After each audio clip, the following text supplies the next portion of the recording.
Mes échanges avec mon ami, crise culturelle en Afrique. Mon ami? Pourquoi parles-tu de crise culturelle, en Afrique? Moi? Il y a une crise culturelle en Afrique. Autrefois, il existait des systèmes éducatifs traditionnels adaptés à la diversité ethnique et liés au vécu de la population dans la société.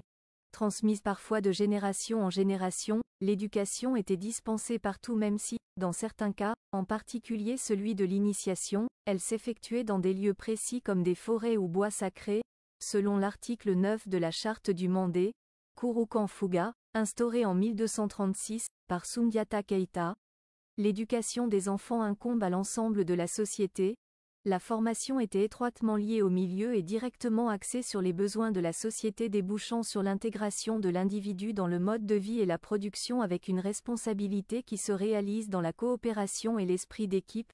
On avait par exemple des spécialités de chasseurs traditionnels, des forgerons, des griots. Mais, aujourd'hui, depuis l'apparition des premières écoles coraniques et occidentales, le système éducatif est influencé par des programmes scolaires importés et imposés à la société. Ces écoles prennent paradoxalement leur distance par rapport aux valeurs et disciplines des sociétés dans lesquelles elles se trouvent.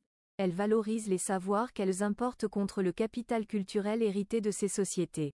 Les enseignants récompensent des élèves qui possèdent ces cultures importées et imposées. Ils valorisent l'attitude, détachée, vis-à-vis de la société et de sa culture. Ils valorisent des connaissances et compétences qui sont issues des mêmes origines que les écoles. Les élèves qui maîtrisent ces cultures importées et imposées sont jugés brillants tandis que les autres élèves sont jugés trop nuls.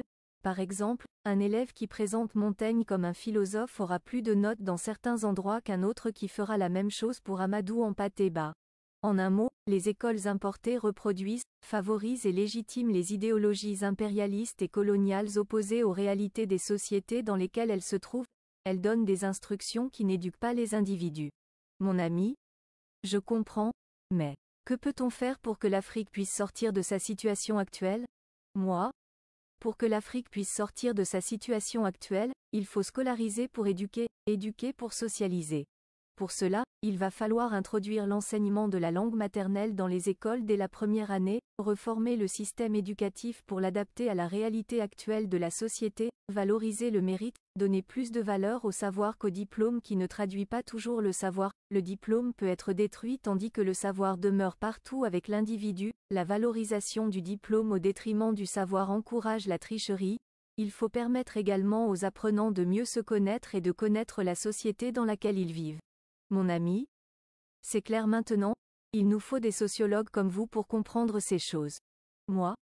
L'écrivain militant neutraliste humaniste n'a pas la prétention de faire le travail des sociologues à leur place mais tend plus modestement une esquisse de clarification des termes du débat en insistant sur les manières différentes d'aborder des questions sociales.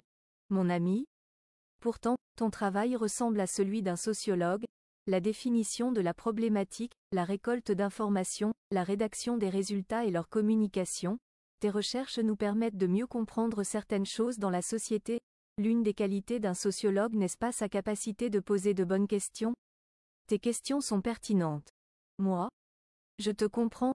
Être sociologue, c'est comprendre et expliquer les mécanismes qui régissent l'organisation et l'évolution de la société et en premier lieu les phénomènes et les comportements sociaux.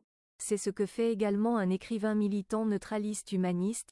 Il s'intéresse aussi bien à la famille qu'à la politique, aux médias qu'à la violence urbaine. Mon ami? Les résultats de tes recherches sont compréhensibles et accessibles. C'est ce que nos sociologues devraient faire pour nous aider. Moi?